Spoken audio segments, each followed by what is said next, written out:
Kanina kasi di ba yung meron po kayong mga in-explain kanina kung paano nyo nag-gather yung data.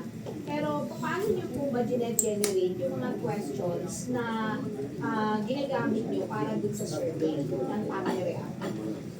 Magandang question yan. Dito po kasi non-commission survey.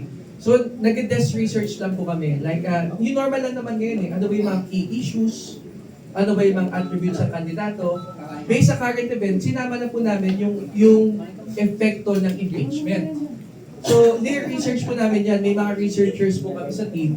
Kami naman po, pag gumagawa kami ng survey, gaya po ng ginawa namin sa Department of Trade and Industry, wherein kailangan namin ma-check tumataas ba or bumababa ang e-commerce sa Pilipinas. Nag-desk research muna kami. Nag-interview muna kami ng mga HR managers. Then ginawa namin yung survey question. Yun yung other methodology po natin. But those are mostly non-commission survey na po siya.